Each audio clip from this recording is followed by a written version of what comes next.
It doesn't matter, summer, winter, clay is clay, it comes out as clay. Here we're into some blue clay. You can see the blue clay. Marcelo's cleaning the bottom of the trench.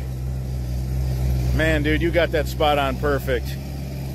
So, anything that falls back in when the track hoe picks up its bucket, Marcelo just goes ahead and cleans that up, pushes it for the next bucket. Also, anything that falls on the plywood, just take your shovel, the guy in the trench, just work it back into the trench, then clean your bottom. It's so methodically done. Everything, there's a step to everything. Now Francisco is so good at this, Marcelo doesn't have to chip away so much. But Scott's a little rusty because Francisco isn't here today. So look at that. Look at that. Nice. Nice. It's flat. Perfectly flat. We got plenty of slope. Now the water's going to go through the burrito wrap. It's going to go through our double punched filter wrap.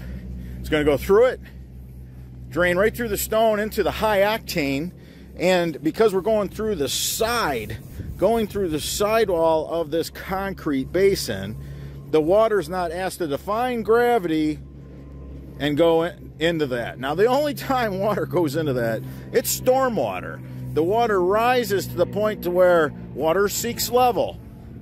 Water seeks level. Remember that. So we want to catch all the water, and we want to move it quickly so it does not make the yard soft. So we want to take it right to the storm drain catch basin. Beautiful. Beautiful, beautiful. This is great. Look at how the sod's cut in pieces, placed to the side. It's dormant. It's not dead, it's dormant. It's winter here in Michigan. And as a contractor, if you can get a shovel in the ground, you go out and make ends meet. All right, so we'll reconnect that sprinkler just as soon as we get our filter wrap and our pipe in place. Here's another sprinkler we'll have to reconnect.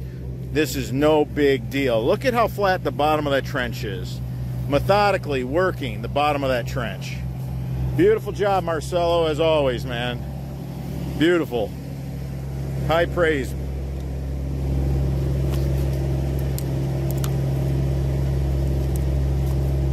So if you see a sprinkler line and you can cut it clean, you're going to save yourself a lot of aggravation, because when you grab one of these with a track hoe and you just think, oh, I'm just going to rip it until it pulls in two, you know what happens? This pulls sometimes from as far as 20 feet away, and it comes apart at a coupler. And now you're, well, now you're screwed. So when you know you got a sprinkler, or as soon as you see a sprinkler, cut it. All right, guys, until the next video. Grab those loppers, give them to Marcelo. Try to help him when he's in the trench. You want to lop those? You're good with it the way it is? All right. Just ask him. I mean, that's the thing, that you just show hustle. You know, these little things all add up through the course of a day. I mean, he's going to exert more energy getting in and out of that trench, you know?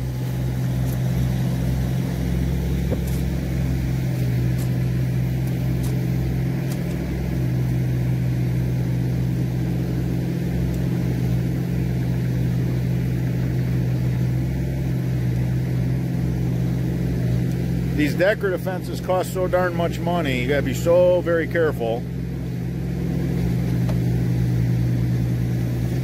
Like, I do not need a piece of damaged decorative fence at my house, if you know what I'm saying.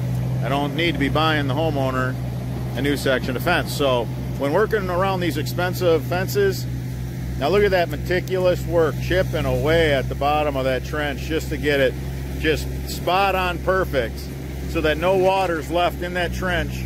Because guess what? We got arbor buddies. They love water. If you leave water in that trench because you got a belly, the roots are going to fill your drain system, clog it, hurt its performance. That's not going to happen to this drain. Not with Marcelo in the trench. All right, guys, until the next video.